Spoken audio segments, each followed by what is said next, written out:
Welcome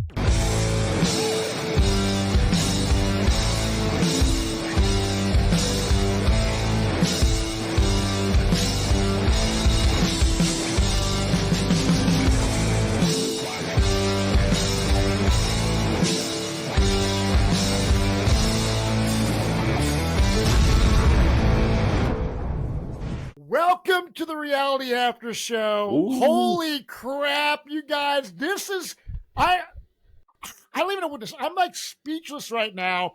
This is the Survivor we have wanted for 10 seasons. Yeah. I think it's 6. It's been several. Yeah, so, yeah, right. Well, here's the thing. They were hyping up season 50 so much after season 46, they weren't even talking about season 47. And I don't know if that was like by design or what, but I'm telling you what, season 47 is bringing it.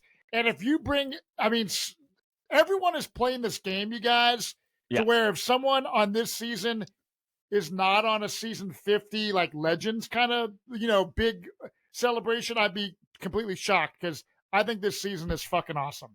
Yeah. I think people are, I hate, using the word resume when referring to Survivor because I feel like it's inappropriately used during the show, especially in the new era.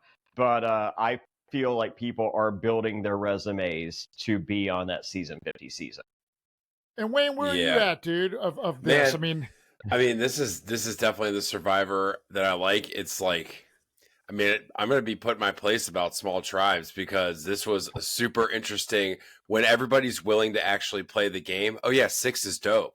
But when you only have 2 people that are going to play the game, then six tribes suck. But when you've got like all these people all actually playing and maneuvering, and like, I know we'll get to it, but when Genevieve comes up on her confessional and she's like, actually, because Sean's like, not like, I want Rome around, and like you see that turn, I'm like, holy shit. Like, I was like, what is happening right now? Like, it was really, really very enjoyable podcast. Gameplay. I love Rome. And I mean, this tribe, you're getting 5 different types of gameplay, and I love Rome, and I'm still sticking by Rome. I love Rome, but I did not in parts of this, and we will get there. But you should love Rome. He's you. No, well, we'll see if he gets back to me. He diverged again. So episode 2, he was coach. Episode 3, there were hints of Jonny Fairplay. We will get to where Rome is in the Survivor universe. You think he's playing Russell Hans's game right now? No, we do get glimpses around. We'll get there. Okay, all right. So we had the previous out. We're back, and Teeny voted for Saul, and she admits to Saul, she was like, hey, she was just like, look, I just didn't want to write Asia's name, and Saul, the nice guy that he is, he's like, it's okay. And I'm just like, wow. I'm like, this Saul guy is a pretty nice guy. I mean, we haven't seen a lot of Saul, but he's very accepting. I mean, because if the situations were reversed and Teeny was just like, yeah, sorry, Fairplay, you're still here, but I was the one that wrote your name because I like someone else immensely more than you. And I'm just like, oh yeah, that shit's cool. I can't wait to get rid of you. Yeah. Right. I mean, here's the deal with Saul. Like, I think he's a great guy. If I was him, I would have punched Rome in the face, probably. Oh, yeah. Like the way that Rome, and I like Rome. Let just Rome, if you're listening, you're awesome. I do believe you are Jonny Fairplay. You're teeny tiny like Johnny was. We're still I mean, like back in your first game, dude. Like he reminds me of a younger Jonny Fairplay. 116 pounds my first game. Yeah. Yes. So I was kind of annoyed by Rome's just total like being an asshole.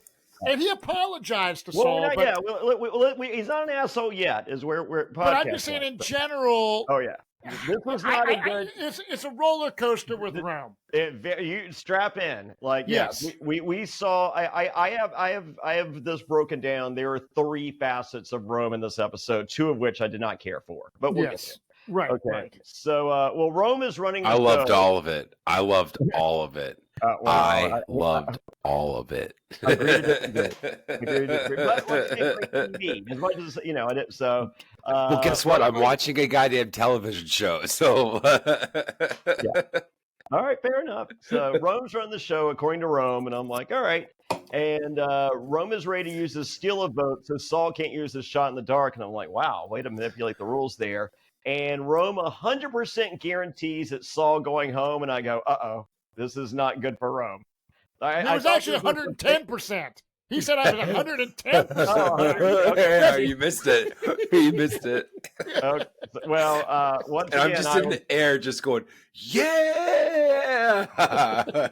But was that a clue to you? Were you just like, uh-oh, is Rome going home? Yes. Anytime No. someone gets that confident, Yeah. like that throughout this game, I was like, dude, they are painting a picture of you to where you're going to look like a dummy. Yeah, Because and you're you're like, going I'm never home going to tonight. go. Oh yeah. I thought Rome's going home. Right. Yeah, I was just like, Rome, you know the rule. Do not say that. Even if you think it internally, don't say it in the confessional. I know. All right. It was Well, great. it's a Goda. It's day 8, and we start with Sam rapping. Who's worse, Chris Noble or Sam? Dude, Sam was doing what I like to call Emily Dickens rapping, where it's like slant rhyme, where it's like kind of rhymes, but it doesn't really rhyme, and it's kind of offbeat, and it's not really a poem or a rap. Like it's just words and strings.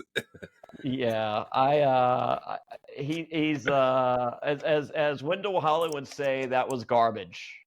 Yeah, it was entertaining. I do like, To who? because I hate it. I thought it sucked. But what I'm saying is, I like the fact that they are bringing kind of musical things into the game. Like we had Taylor Swift. There was nothing Metallica. musical about that, based on ionic pentameter or anything else. No, but yeah, just being around camp and having fun and goofing around. We are getting to see camp life. That would never air on a 60-minute episode. exactly, nothing happened on Yellow. The whole thing, like the whole episode, like nothing happened. So they found this moment, and then the chicken madness that they had, and like that was it. Like they had nothing else. So it's like, okay, cool. You're still finding ways to give us like something about these people. We get to hear, and in that rapping, we still got to hear about this like power couple, Sierra, and then it led into like the girls and their like alliance, and like put Sierra in this like very precarious like middle power position in the Yellow Tribe, and we got all of that off of the Sam rapping scene. Yes. Well, that was like not necessarily Matt's gameplay, but Matt, you're a power like gameplay. Like, would you consider yourself a power bottom? I'm a power middle. You're just so dumb. I mean, I just know that there was so much strategizing that you were doing with Michael Snow that we didn't see. I just went so on the bottom of the alliance. Would you qualify as a power bottom? I mean, you can call it whatever you want. I mean, I was strategizing all the time. They didn't show a lot of it, but this Breadwinner Alliance, I actually like the Breadwinner name. I think it's clever. I like Sierra, Annika, and Rachel as an alliance. I don't know if it's going to come to fruition, but I don't like how Sierra later on divulges the information to people. I think sometimes on Survivor, like you were saying with Rome, think it, just don't say it. Yeah. I think that Yellow Tribe is bored. Boredom is your ultimate enemy out there. So that's a good tribe. That's a successful tribe, and idle hands could be their downfall. And their first vote was pretty easy, and their second vote, if they lose, they already know who's going home. So like, there's nothing to strategize really. You know, they know they're going to win enough that they're not going to have to vote 2 more people off of this tribe unless something devastating happens. And so it's like, we're good. Like Rome figures out how to do a puzzle, they're pretty safe. God, jeez, we'll get there. Oh my Dude. God! So we go to the Tuku tribe, day 8. Sue is crying because she cries when she's tired. Gabe says, "Me too, sister. Me too, sister." Sue cries when she's tired. she's a 45-year-old lady. She should never be tired. Hold on, Bobby. Sue's 45, right? But I'm hiding a lot from my tribe. They have no clue that I'm 58 years old. How old are you, Sue? 45. Damn, really? Yeah. Like, that's awesome. That, like, if the good Lord's willing, that leaves a lot of time. That leaves a lot of time, but not as much as you're telling me, lady. What is Kyle that? Is he from that backwoods of a place where, like, he's like, yeah, you're 45. I see you dancing at the bars on Friday night. What? I don't know who he's hanging out with, dude. I mean, no offense to Sue. I think it's the Like- opposite. Sue looks great for 58. He was like, how old are you? She's like 45. He's like, really? You don't? Yeah. Like, I don't think it was a compliment, though, really. Like, I think Yeah. it was like, He's like, I'm sure you've got time left at 45. Like, I don't want someone to say that to me at 45. I'm 39. By the way, I'm 39. I'm 6 years away from 45 years old. If I look like that, I'm insulted. yeah, but you're a Survivor expert, so that's Well, I mean, you know how those go these days. So no, Sue. Matt, how old are you? Same age as Johnny. Yeah. I just turned 50. That's right. And if I go anywhere, not that I'm claiming I have some look super young, but anytime that I go anywhere and I'm like, I'm 50, people are like, you are not 50 years old, dude. No, Yeah, I mean, you fucking dress way. like a toddler, so there's Yeah, that. I dress like a toddler. I act even stupider than that, if that's even a word. I'm the most immature. I mean, dude, Jonny Fairplay and I, we're cut from the same cloth on a lot of things. Sure. And we just don't act our age. And I love that. You know what I Right. mean? And Johnny gets Botox, and I fucking don't. Well, you wear a hat. If you didn't wear a hat, you'd probably get Botox. I mean, if you were, if you did those things. Yeah. Right. But no look at offense all to Sue, these. but I don't know. Yeah, Wayne, we got to take care of that. I don't You know wear what a the hat all point- time, too. What is the point of her telling her tribe she's 45? I don't know. And she lied about her occupation. Like, I don't get the lie. Like, we've seen over the years, and more so, especially in the new era, is just like, oh, I'm not going to tell anyone I'm a lawyer. I'm not going to. I know plenty of broke fucking lawyers. Yeah. Oh, yeah. Plenty. Yeah, Jake. Love you, Jake. I mean, like, if Jake were on my tribe and he was like, I'm a lawyer and I live at home with my grandma, and I'm like, all right, like that, there is no target on Jake. Like, actually, I'd probably be sitting there going, wow, Jake sure could use the money. He's a fucking broke lawyer who lives with his grandma. Right. Yeah. Oh, yeah. Right. Yeah. Well, even like people automatically think if you have this profession that you're rich. Look at Shake from his reality television. He's a vet. Oh, you must be making tons of money. I'm sure he makes decent money, but it's not it's all smoke and mirrors sometimes, right? Yeah, there's a lot of smoke and mirrors with Shake. A whole lot of smoke and mirrors. But I will say with Sue, I'm impressed because Sue is like, she goes looking for this idol, finds Well, the I'm beware impressed about her advantage. lying about everything. What about our occupation, like the flight school thing? I'm not like, if someone's just like, I run a flight school, I'd be like, all right. Yeah, I wouldn't think that was like some, Elon Musk status job. I know a chick that runs a fucking driving school. I'm not like, oh man, can I get 100? Yeah, right. Oh yeah. Yeah. It's just like you go to the bar, it's like, hey, pretty sure we might get free drinks tonight. The driving school instructors here. Right. I manage a bar and I can't even get you free drinks. Come on now. Yeah, right. But dude, Sue, this occupationalism is a thing that I hope that people can watch a season like this and be like, it doesn't fucking matter. I mean, like, if you have a real job, like there's so many like so many influencers that don't even have a job or a fake job, like the people you see on fucking House Hunters, like I'm a salamander collector or whatever, and our budget's 4.9 million for the you will never get my vote at the end. Mm-hmm. But if you're a lawyer or you run a flight school, I'm just like, all right, you can use some money. But I'm going to push back. I don't think that this modern era of Survivor is playing to see who deserves the money based on their real life. I think like everyone's playing like who played the game. Like I think they all kind of respect it enough. And I think we've seen that tribal after tribal, whether you agree with the results. I think all of them would say they voted for the person that won the game, not the person that could use the money. Because let's be honest, I don't care what profession you're in, outside of a couple of the NFL players that have played the game, really, like Jimmy Johnson doesn't need the $1 million, but pretty much everybody else needs $1 million. Well, the owner of the Florida Marlins, I would have a problem handing over $1 million. What about Mike White? Mike White, what do you guys say on Mike White? You know what? Back when he was, I could have been convinced to give Mike White the money. If he played the best game, I'd give him the money. I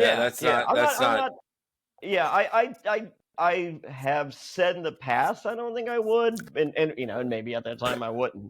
But yeah, no. I mean, when's the last time prior to White Lotus? Mike White won't killing it. No. I mean, and White Lotus wasn't out yet. Yeah. I mean, yeah. How much money does he owe America for the Emoji Movie? I never saw that. No one did. Mike really is better than Joker 2. But I will say, Jeff Probst came out and said that if one former player could be a part of production, it would be Mike White, as he would want. I thought that was a typo. Speaking of, what do you guys, just if we could just veer off since you brought that up, did you read that where they asked him about Survivor players playing other games, like I think Entertainment Weekly asked him about it, and he was like, yeah, that's totally fine. And he was like, Survivor casting is the best casting. And he was kind of like, all of their Emmys are basically our Emmys because like most of their cast are our cast and we're the ones that find them. Like, he's like, there are shows that can just steal other people's cast and go make as much money as you can. But we have the best. And I would disagree with him over the past I think casting's gotten better and better. This season, the casting was spot I was about to say, so Len Spillman gets the Emmy if Deal or No Deal Island. Yeah, I'm just saying, like this season was spot on. This casting is really, really cool and interesting. I feel like I'm not blaming casting for. I'm blaming. I feel like there's a lot of blame to assign across the board for the new era. Yes. But it wasn't as though they were trying to give us a bad cast. They gave themselves, it was self-imposed parameters. Maybe the network was pushing towards it, but based on some of the interviews you hear, it sounds like a lot of Jeff had a lot of input here. The world was a different place in 2020. Yep. America was a different place in 2020. And there were these social issues that Jeff wanted to tackle because he felt as though we've seen over the years in regular Survivor, some of these situations come up. They were tackled. They made for great one-off episodes, But to make 4 seasons like that, it was just like, we get it, okay, we're moving back towards normalcy. We're working back towards not the sad story. We're working back to seeing Survivor, and we're working back to seeing quote unquote villains. So right. I feel if you ask Jeff right now, he would walk back that villain statement.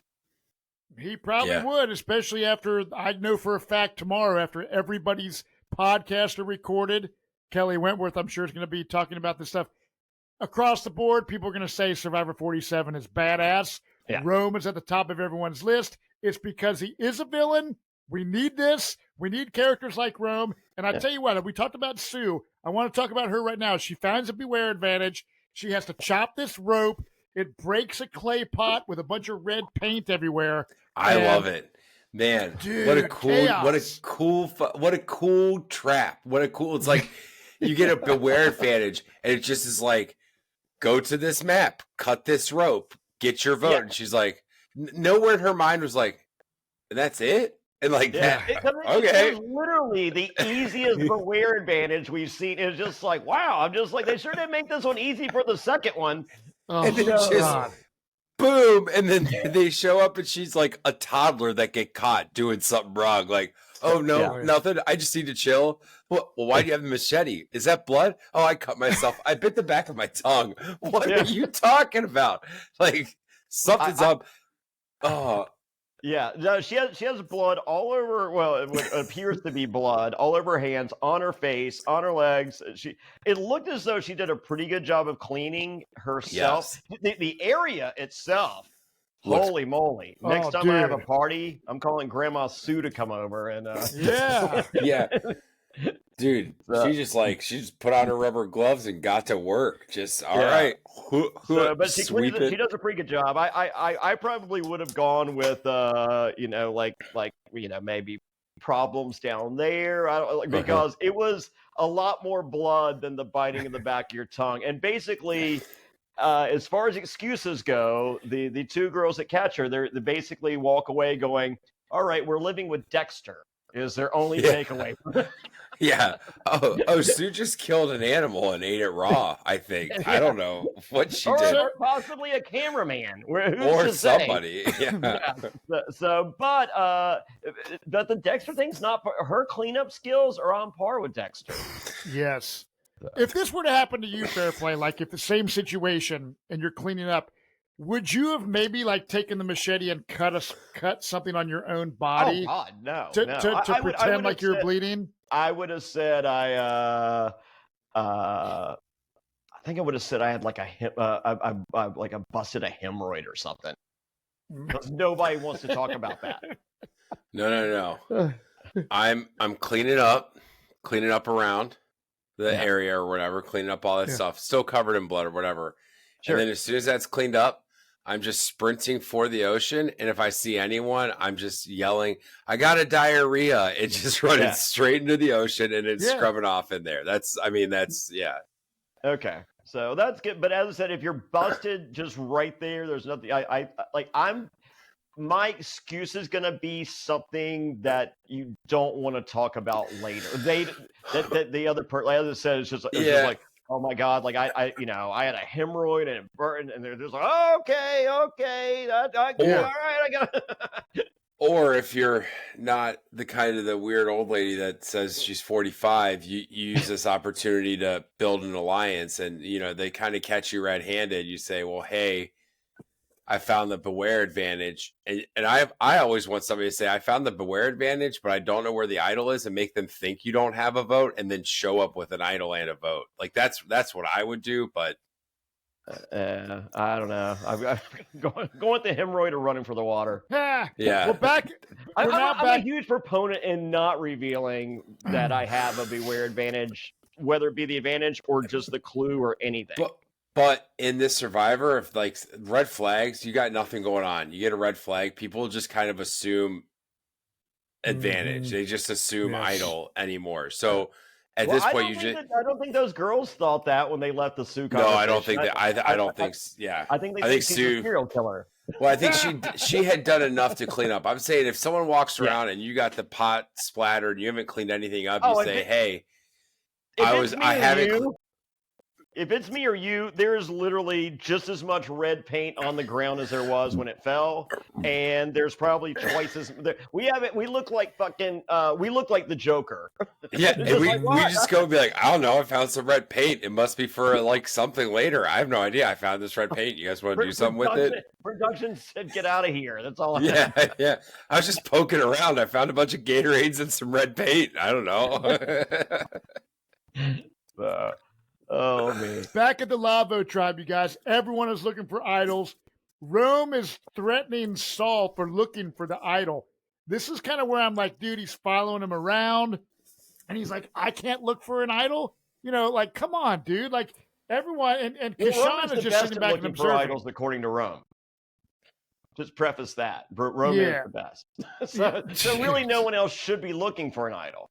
But I would be pissed. I wrote in my notes, like, look, if I'm Saul, I would be so fucking pissed. I'd say, get the fuck out of my face. You can't tell me what the fuck to do. Leave me alone, or we're going to have problems. You know what this is? This is the BR rules. This is Philip Shepard. This is the following around. I think it's garbage gameplay, and I literally went from loving Rome to hating Rome in this moment. I don't care. Like, I don't play that garbage shit, man. And if you attempt to play that garbage shit with me, it's not going to work out well. Right. I would have been pissed. I mean, I'll say in defense of it, it's I don't agree necessarily with how like aggressively he went about it. I don't think he needs to do that. I think he showed a lot of his insecurities by being so aggressive. But if the only thing that wrecks your gameplay of what you think you have this solid 4, and the only thing that wrecks it is if that guy finds the idol that you just played last night, you're doing everything you can to keep that guy from finding an idol. This isn't an Andy situation. You have a thing. He has an alliance that has basically been bullied into an alliance because of the advantages that he has.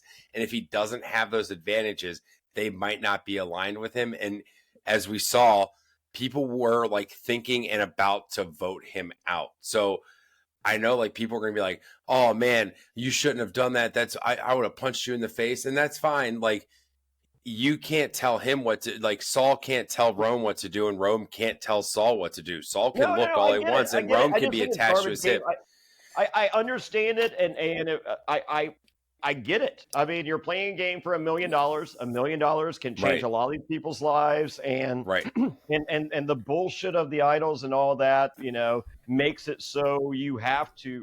But I'm just saying, I hate it. I hated when Boston Rob created it. I hated when Philip Shepard enforced it. I laughed my ass off when Boston Rob attempted that bullshit on Winners at War, and they fucking laughed his ass out of the fucking camp. Listen, I agree with like that as a whole, like the whole camp, like nobody does anything with like enforcing that, like what Boston Rob does. That's boring, and we're making a television show. And that's the other argument is Rome is very aware that we're making a television show, and he's very aware that Survivor has not had a villain in a long time, and he's just picking villains' moves from previous seasons. We've seen it like throughout, and I bet we're going to see more. He has the Infinity Gauntlet, and he was just like, "Let me use the Boston Rob Stone. Let me later. I'm going to use the Russell Hant Stone. Don't worry, I'm going to finish with the Jonny Fairplay Stone. It's good." Right, right. I as you're saying this, Wayne, I like as I'm watching, I'm pissed. But as you're saying it, the execution of him doing this shit, I really don't blame him, and he is great TV. And you're pissed that's not on purpose, right? Yeah, and if Rome is not on the season, it's not as good. I hate it player-wise. I hate going through the bags. I've always said I would never do that, and then I'm just like, well, fuck. If I go back and playing for $1 million, I'm going through somebody's fucking bag. I don't give a fuck anymore. I doing everything. Hate me? Who cares? I want to win this game.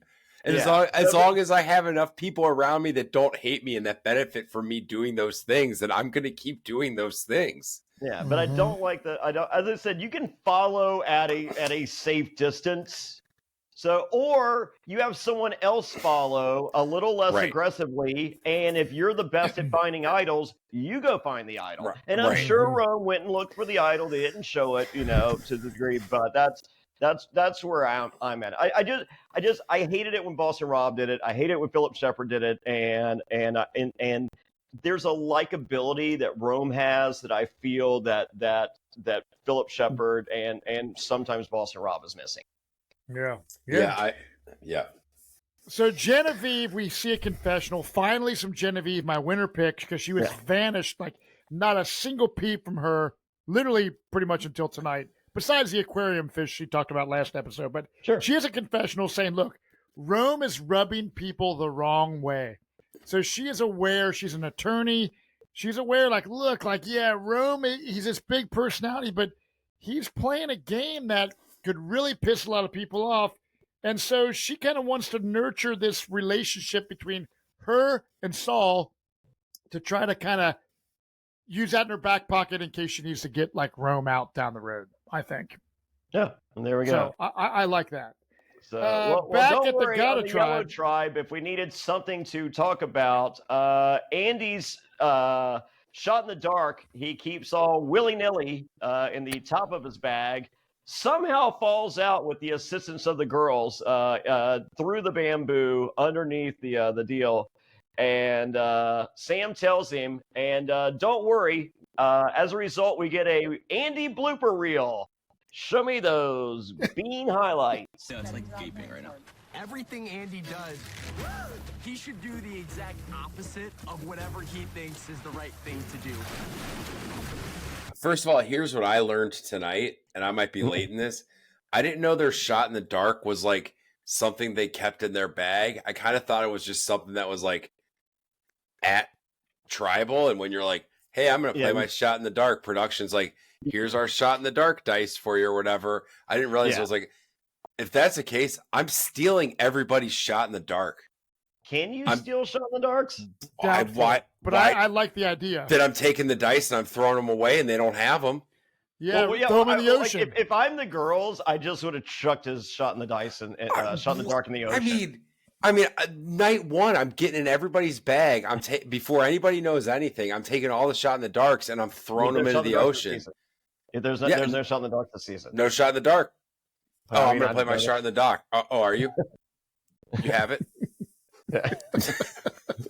The Andy Klutz thing, this is why I can't stand Andy. He's been an idiot on the show, but I love it.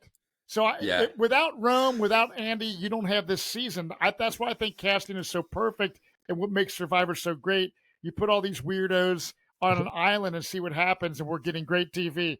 So here's the deal. I love the follow-up to Andy actually finding it. I'm just going to sleep right here face down. Oh, wow, there's my shot in the dark. Then reveals later to Sierra, he goes, oh, yeah, I lost it again. But I found it. I just dropped it. And so I keep it in my sock now. And it's just like I was waiting for him to say keeps it in his underwear. And it's just like, hey, do you want to touch it? No, but then later his underwear blew out. He blew out his underwear. I want to ask you guys, why does Sierra tell him about the breadwinner alliance? Boredom. That's what I was saying earlier. Idle hands. It's a successful tribe. There's, as Wayne said, there's no discussion on who's going.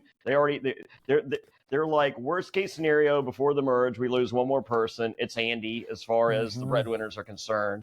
And so there's literally nothing to talk about. And she was like, and she's doing anything to try to relate with Andy because if she does go against the breadwinners, she needs to have some kind of conversation.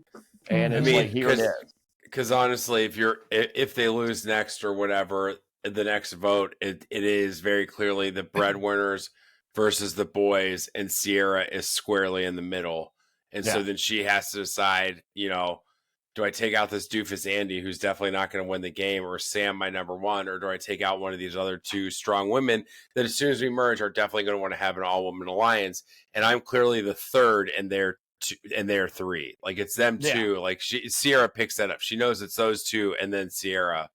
Yeah. So here's I felt, other than the rapping, Sam has played a pretty good game thus far. And totally.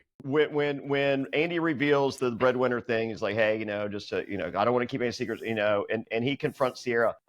That's one of those where if you're Sam, you bite your tongue. That's youth. It's youth. It's youth. You either don't mention it at all and wait for her to mention it because once again you're bored, she's going to. And if she doesn't, and eventually you get to it, it's a much more casual, less confrontational conversation. And that's the difference between, a 30-year-old Jonny Fairplay, which is the equivalent of a 23-year-old Sam, and a 50-year-old Jonny Fairplay, which is, a 28-year-old Sam. There's two things. There's information that and they don't know that is like so powerful in this game when you know stuff and they think you don't know it and whatever. But I don't think she considered it a big deal.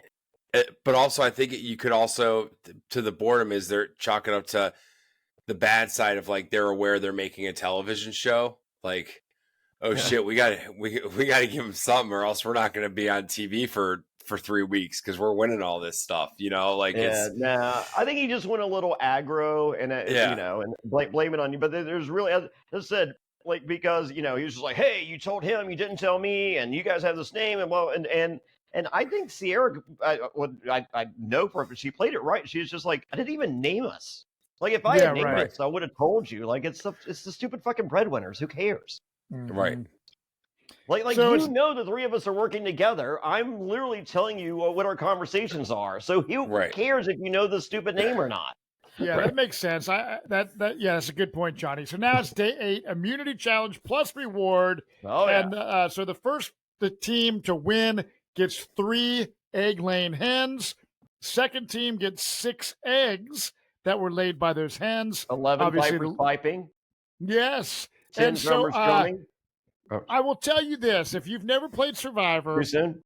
and I'm the only one here that hasn't. All right. yeah, so this challenge when you have to move this big metal cube thing down this path, this shit, I had to the challenge that I lost, which led to my demise, was moving a giant wooden cube, and that shit is so unbelievably heavy. You can tell when they're rolling this, and you got to get momentum. If you're rolling one of these things, you have to, as you start going, you got to keep going on it. That's I feel with this cube that's not true, because you saw the blue tribe actually were getting momentum and they almost got a double flip, but it didn't do the double and then came back and basically knocked them all this one seems like more controlled momentum than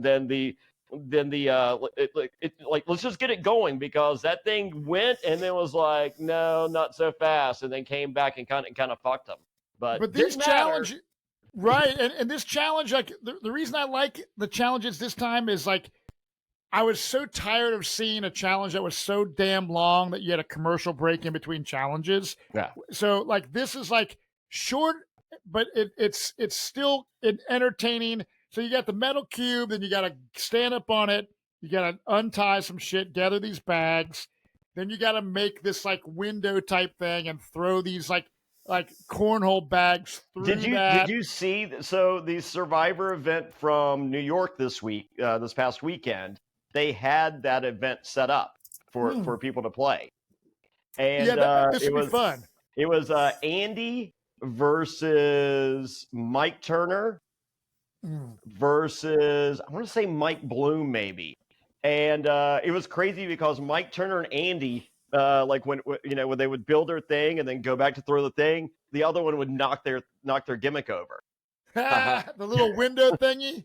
Yeah. I mean, like literally it was so obnoxious and so aggressive that finally they're just like, because I think they were trying to get 2 or 3, whatever the number was. They're just like, how about 1? Because you guys won't stop knocking over the stupid things. Yeah. So, dude, I will tell you this: that it ends with this fire puzzle, right? Before the fire puzzle, we see the giant cage, we see the climb, we see the cornhole thing, we see all that, and literally they're all tied for the puzzle. Oh yeah, right. I mean, literally, they all begin the puzzle within 2 seconds of one another. Yeah, dude. And this puzzle, it's different than the normal fire puzzle that Vexel or Perplexer's puzzles have sent me. Little miniature fire puzzles. They're not that hard. And the fact that Rome can't get one piece, Genevieve's handing him pieces. How do you not? Like Soul is trying to tell him what to do. I don't understand this. I thought he was throwing the fucking challenge, Johnny. I thought he was. I was waiting for the confessional afterwards that he was throwing it on purpose, and that is not the case. But the key, for those of you wondering, the key is to buy a puzzle from Vexel and practice. Mm-hmm. And it's not the same ones, thank goodness. So that part's great. But the key to this puzzle, as Matt, as you and I have seen, that first piece. Until you get that first piece, nothing else is happening. No. Oh yeah, I know. But to sit there, as Jeff Probst says, on your throne around the base of the puzzle and wait to be handed a piece, why wasn't Genevieve I don't. He was throwing it, right? No, because we would have gotten the reveal. Yeah, he did not throw it. And I thought, like you said, Johnny, that he was going to come back and be like, ha ha, Saul's going home. I threw it. He admitted his failures, but it was literally the worst thing I've ever seen. Yeah. Seeing him try to put it was like embarrassing. Maybe he did throw it and it didn't work in the narrative for later. I just think he sucks at puzzles. I mean, and the fact that he was sitting there, I would have at least tried to be like, let me lay the puzzle pieces down on the fucking ground and try to build it on the ground to look at the pieces. You can't just say, hey, Genevieve, hand me one. Nope, doesn't fit. Hand me the next one. That's not how you do a puzzle. Keyshawn was handing him the pieces. What's that? I think it was Keyshawn that was handing him the pieces. I thought. No. I was Genevieve. It was One of the Genevieve. pieces. Yeah. Okay, so well. I just don't understand why someone didn't come in. But anyways, they lose. Yeah. You know, so Gata wins the hens. Tuku gets second with the eggs. Jeff says as if it never happened. Looking at the puzzle. Dude, the puzzle was Jeff working fucking stiff, crazy. brother. I love it. Well, and then him doing it like, I know they like set it up or whatever, but it'd be baller if they didn't. But on the break, when he's like comes in, he grabs the piece off the top and puts it on immediately and goes, "Try out for Survivor." I was like, hell yeah, Jeff, that was really good. That was really funny. Good burn, Jeff. Oh, dude. Jeff has never done these puzzles under these conditions. Yes, No. of course he's done these puzzles for fun. It's Jonny Fairplay, reality TV icon, Survivor Hall of Famer, and I'm talking today about WorkMoney. WorkMoney is a non-profit organization that focuses on lowering costs and raising incomes for all Americans to make American life more affordable and American families more economically secure. They provide products, services, perks, benefits, tips, and tools to help members improve their financial lives. It's time to level up and make more money in this economy. We're talking getting rich. Now, this sweepstakes is giving away $50,000. You can use this to pay your rent, your mortgage. Imagine what you can do with all the money that you'll save. Now, this is put on by WorkMoney, and this site has all these sick benefits, and it's free. Go sign up right now and get more rich. Now, listen, you can change your life. Now, what would you do if you didn't have to pay your rent or mortgage for a year? Listen, sign up right now for free. A link is available right here in the show notes. Check them out.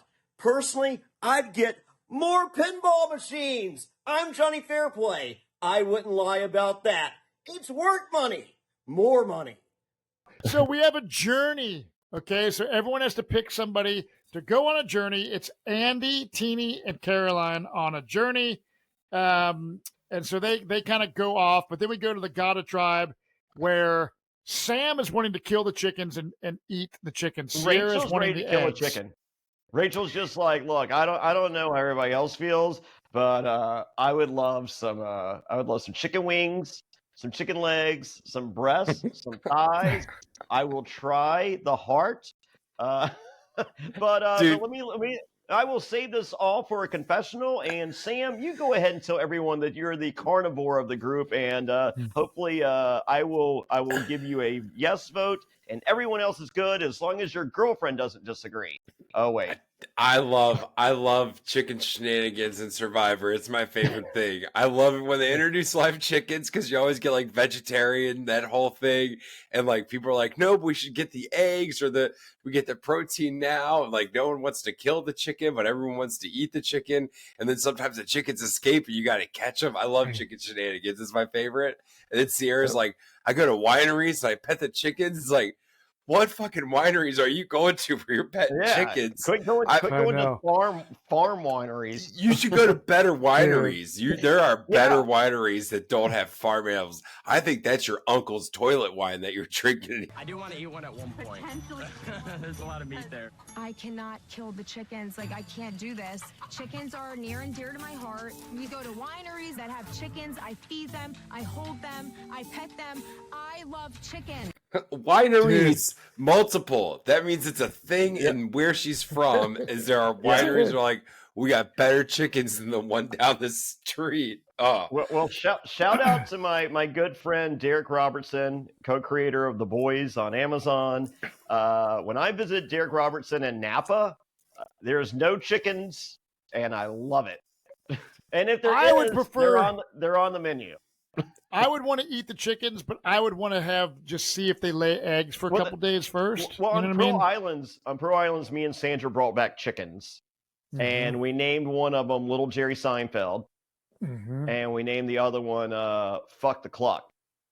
And I think we waited 2, maybe 3 days for eggs, and we were like, "Yep, fuck that," and then we had chicken.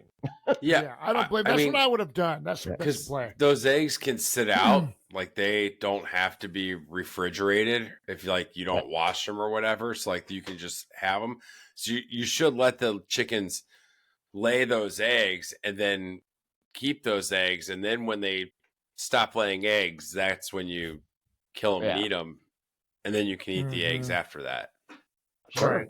Yeah, that's what I would do. So Rome has a steal a vote, and he's basically saying that he could use it on Saul, so he can't use his shot in the dark. So there's a lot of moving parts kind of here, which I like, which makes interesting Survivor. I love that Rome kind of pieced it, because I hadn't really pieced it together that you can steal a vote and then they don't have a vote to lose, so they don't get to use their shot in the dark. I was like, damn, he's been thinking about that. He came into this game knowing that if he got a steal a vote, that he was going to steal someone's shot in the dark. That I would not have. I may have. I did not go in. I'm just like, oh wow, that's some good shit right there. So, but you think production realized that before this? Has this happened before? I don't remember it, but I'm not the one to ask. So, but regardless, we have Rome going, hey, do you think we can, talking to Keyshawn, do you think we convince Saul another name? And I thought this is where Keyshawn would be like, yeah, you fucked up the puzzle. He doesn't like you. We'll tell him it's you. And Keyshawn's like, no, Genevieve. And I'm like, wow, fast forwarding 25 minutes, that sure bit him in the ass. Yeah. It's bad because why wouldn't Rome be the name that Keyshawn throws out there? I have no idea. Because Rome was giving me like Stephen Fishback vibes, kind of. Rome wouldn't. He's giving me Omer. He gives me Omer vibes. Oh yeah. Except I think Omer is much more likable than Keyshawn. Rome wouldn't react well to that, I don't think. I don't think so either. But like, Keyshawn's explanation is, tribe strength bullshit. Everybody always goes for that, and it's like, all right. Well, I like Keyshawn, actually. I like that he's playing the game and he's thinking, and we're seeing this play out on TV. Well, I like Rome playing the game, and that, like, when he is confronted by Genevieve, like, because he could have easily fucked up, like, where did Genevieve? He was like, oh, me and Keyshawn just threw it out there. He just immediately, in passing, not on purpose, throw him under the bus. He's like, oh, yeah, Keyshawn said that. Mm-hmm. What do you think the difference between a threat and ultimatum is, you guys? Because several letters. Yeah, I mean, dude. And I don't think this is where if I'm Saul, I want to kill him for like, because Saul's real cool. He's like, dude, are you threatening me? No, I'm giving you an ultimatum, dude. That would piss me off. Where are you at on Rome right at this point, Wayne? Saul said earlier, it's throwing me off my games. It is throwing me off my games. And it's like, this is Survivor. Yeah. But as long as it's within the rules. The threat and the ultimatum stuff definitely gave me Russell Hantz vibes. And once again, I didn't love it. So of course you're not supposed to. We're not. I don't love it. I love the bad guys. Why am I watching my favorite bad guy in 5 seasons do 2 things on 1 episode that I don't fucking like? Yeah, because he's picking and choosing. He's got the infinity rings. I know. He uses Russell Hantz infinity. So I'm glad he chose that power versus a different one. Yeah. That Russell Hantz stone has all kinds of powers. I mean, and again, I'm not defending the way in which he did it. I think he's a young guy. I think there's probably, a lot of things at play, but what he's doing, the fact that he's doing is like, yeah, go for it. You're putting it's you versus 4 other people. If you can do this simple thing on an island when you have nothing else to do, and it throws your main competition off so that you can just coast to the next vote. Yeah. Like good. Saul is really sitting there like, how can this kid talk to me like this? I don't know, Saul, do something about it. Stop complaining. Like, tell him to shut up. Right. What can Saul do? I don't know. Think about it. I'm not in Saul's position, so I don't know. I'd be in Rome's position. Figure it out. But I will say Saul's... Hit me, get kicked out. Then we don't have to go to tribal. I know. True. That's the Jonny Fairplay move right there. I know. That's why I say he's a little Jonny Fairplay. I know. Well, he gets back there, but as I said, I just saw this glimpse of Philip Shepard. I didn't love. I saw this glimpse of Russell Hantz. I'm like, oh, I you know what? I asked for a bad guy. I got a bad guy, and if he does all the bad guys, am I allowed to complain? Yeah, I think so. Yeah. Oh, okay. Yep. Well, Can we but call I him don't want to complain. Can we call him a heel instead of a villain? I feel heel's better. Sure. He's a heel. Because a villain makes me think like he's a bad person. I don't think Rome is a bad person at all. He's a I think heel. I don't either. Yeah, I think he's in literally real life, playing the part. right? He's just playing a game, and so I think a heel is a anyway. Yeah. So we go to the journey. A heel's a scripted bad guy. Yep. So the journey time, you guys. So Carolyn, Teeny. They go to Journeys, and one of them gets a pair of Converse. The other one gets a shitty backpack that I'm not sure is officially licensed. Oh, wait, that's different. But they go to this journey and they're chatting before they do this hourglass kind of thing, Well, right? Andy's ready to just do the hourglass. Yes. Andy has nothing to offer the conversation, and he really doesn't want to pry into anyone else's business. So he's like, "You got," and they're like, "No, let's chit chat." All right, well, I'm on the bottom, so I really have nothing to offer. Well,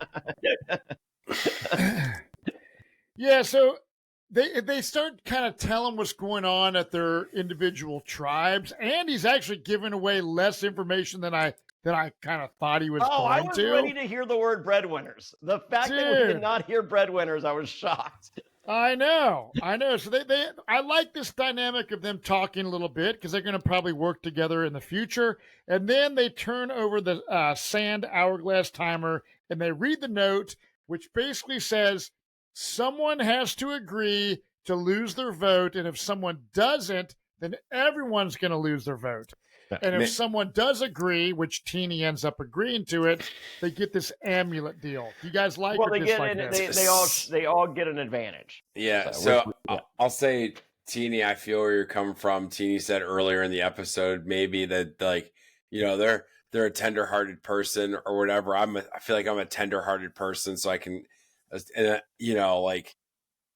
You take on everyone else's responsibilities onto yourself. Tina, don't do that in your real life, or Teeny, don't do that in your real life anymore. But she didn't get bullied, but kind of talked into it when really it made the least sense for Teeny to do it because, as Teeny said, she's going to tribal now.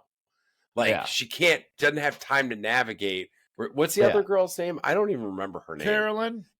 No, was that? Oh yeah, no. Carolyn. No, that is not not her name. Yeah, it is. Caroline. The three people. Yeah, Caroline, Andy, and Teeny are the three people at the journey. So Caroline, like, honestly, should have been the one that did it. Andy could have done it realistically because it doesn't matter. He's going anyway, even if he has his vote. But the fact that somebody did it was good. Like that somebody had to do it. Man, Teeny, I hope that's not your downfall. I hope that's not some foreshadowing. Well, I love Teeny, by the way. Me too. I think the foreshadowing was actually earlier in the episode. I'm hoping in that when we saw Teeny reveal to Saul that she wrote down agent because she later says in her confessional at the beginning that she really came in. She wanted to be a villain. She wanted to be the bad guy, and her heart, she didn't know that she would be as compassionate as she is, but she's hoping that will change as the game goes on. And I felt like that might have been the foreshadowing where we're still seeing this tenderness, this niceness that is Teeny, but she is playing a game for $1 million. She wants to be the villain, and she becomes the villain.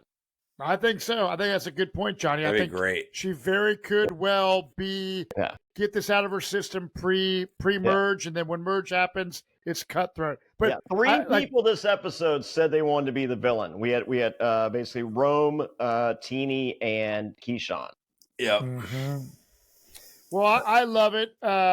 So everyone comes back after this journey, and they're kind of being, pretty honest with what happened. Oh, everyone loves telling everything on New Survivor. And they're all showing their little amulets. Yeah. I think this is one of those you can share and use against the other people. Yeah. Yeah, right, I like it. So if the three of us get the amulet, we get to merge, we're working together, right? Fuck right. yeah. I'm Totally. not. I'm fucking over both of you. No, but I'm gonna have an idol that I'm gonna have a single idol that will work because I will have eliminated both of you. But I like the fact that everyone, seems to be so honest in this new era of Survivor. But I think, like you said, in this particular circumstance, honesty is fine. Well, You there's show so much the little amulet. navigating you have to do if you're not honest, because Right. like once there's a conversation with anyone else, it's like, whoa, that doesn't line up with that. Mm-hmm. So Well, this is where Genevieve becomes boss woman. I really love this. Genevieve is not cool with kind of what is going down. She doesn't want to be told exactly what to do. well, she doesn't So want to be the decoy.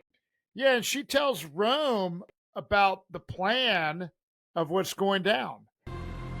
Does Genevieve sound believable? I'm not here to play safe. I'm here to create some chaos. What about Genevieve? You know, strength is a big issue. So what if we say Genevieve? Once Rome's gone, that leaves Genevieve in a really vulnerable position. So was that Genevieve having one of those Chan Brady moments from the newer Brady Bunch movies? Yeah, that's exactly what it was. I don't remember a George Glass. George Glass wasn't in any of my classes. She tells Rome about the plan. Rome is bummed about this because Rome really feels like he's putting his trust in people, and he's like, dude, like this is not cool. And then Genevieve talks to Saul, and Saul's like, dude, I cannot not vote out Rome. I hate him. Or I can't vote with him. I am writing down his name. I don't care what the pitch is. So. But when Rome apologizes to Saul, I'm cool with that. I think he is kind of doing some damage control here. Some mad props to Rome for kind of whether Saul says I accept your apology or not. I think it's a wise move on Rome's part. Well, I think it was also like I think Rome was in the moment with the stuff that we saw early in the episode, the Philip Shepard stuff and the Russell Hand stuff. And I think there was a reflective moment when Genevieve, says how the tables were potentially turned on him. He was just, I think there was a reflective moment. Rome was just like, wow, I was kind of a dick. Right. I gotta get these. Like, let me walk that back a little bit. I have to work with these people. What if I have to work with Saul? What if Saul's the vote I need? Which, Who isn't down for a fucking Saul Rome alliance? I mean, and we could see that, and so like to me, leading up to Tribal Council, there's so much cool stuff happening, and I really feel we're 4 episodes in. This is some of the best pre-merge, pre-jury Survivor that we've had in a long time. How many seasons? How many seasons were we like basically like, okay, it's fine, and then we get to merge, and we're like, oh, this is a great season. Every season, I mean, we get to merge, we're like, oh, we could have just got to merge and just watch the rest of us, and like, I'm going to give a credit to the editing of the episode because they're filling 90 minutes, and it is not 90. It's not 30 minutes of bullshit. It's not commercial breaks in the middle of challenges that are way too long. No. It's like very real fun, like. Kind of reminds me of Australian Survivor. I mean, you get like 30 minutes of like all of this negotiating and navigating and just running around talking. That's just kind of on film and then edited for us. And we've been kind of getting that. So I mean, I'm bravo. It's been awesome. This. Did you guys have any clue going into Tribal who was? I mean, like were you? I was pretty sure. I would have bet on $100 on anyone. I would have bet money on Kashan going home. That sounded like the best plan. I think Genevieve's driving the ship. I think Genevieve's using Rome as like the loud mouthpiece for her plans. Matt, I think your pick of Genevieve has really strong legs right now. Because I think I was worried at first because there was literally no I was like, God, if Genevieve's doing a watch party with her family, I'd be like, God, this sucks. There's nothing of Genevieve. But it all I don't think Genevieve is throwing a watch party. Probably not, but I loved tonight's episode. And yes, the reason I loved it, I wasn't sure who was going home. Like you, Wayne, I thought maybe it's Kashan, and I love that it was. And I also love that Kashan was a gentleman and realized this is a game. And even Saul's like, we hear like, this is a game. Don't worry about it. It's a game. And so like, I feel that people are here to play the game. Well, some people don't. We saw Asia go home last week. It was just like, oh, this isn't a game. And she was all butthurt. And then we see Kashawn going, whoa, I'm a GameBot nerd. And I'm not getting to play the game that I envisioned in my head. I was just supposed to go out here and just say witty things, fuck over people, zero consequence. We all fucking sing Kumbaya afterwards and everything's fine. Yeah. But then when it doesn't go my way, then I get butthurt. Well, this tribal. I'll tell you what, if Saul and Rome can overcome whatever, like Saul, Genevieve, and Rome would be a super strong 3 to carry through to the end of the game. I think that would be. I can't wait. With I agree. Yeah, Teeny. Like I said, oh yeah, Teeny. Tina, but I could see Teeny villain turn being on the outside. Well, I feel 4 is it's time for another tribe to try. It already looks like the next episode that Gabe and Tiana are going at it. So yeah, I hope so. I'm ready to see some of that rivalry. Yeah. So at Tribal, Jeff opens up Tribal talking about how Rome didn't get a single piece of the puzzle.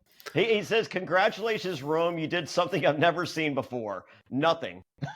Yeah, that was really one of the worst. Rome doubled down. I don't think we were good at that puzzle. I don't think we collectively were good at this puzzle. I think we could have done any other puzzle. I don't think we were just. I think this puzzle was just a dark spot for us. We are not good at this puzzle. Yeah, this red tribe hates that form of puzzle. Yeah, the red tribe just historically bad at that type of puzzle. Yeah, and then we get the call out on the threat and the ultimatum, and Jeff approves Rome's aggressive gameplay, and I'm just like, that line right there makes me feel like Jeff has walked back this whole villains thing. I think he realizes he's got a television show and that people kind of like villains, and I think that love or hate. I think that a show like House of Villains probably has crept its way into Jeff's ears, Yeah, it had to be. I think the success of the Housewives has, not that we're going to see housewife style behavior on Survivor. But traitors. Yeah. I think that the success of some of these shows where you have baked in villains and things like that, it's kind of like, all right, people do like it. Do we want to be amazing race or do we want to be traitors? It's. So I think he's going to change his tone. I think if you interviewed Jeff right now, it'd be different, don't you, Johnny? As far as the villains comment, I just think that society was different in 2020, and he embraced that, and I applaud him for that. Of course, yeah.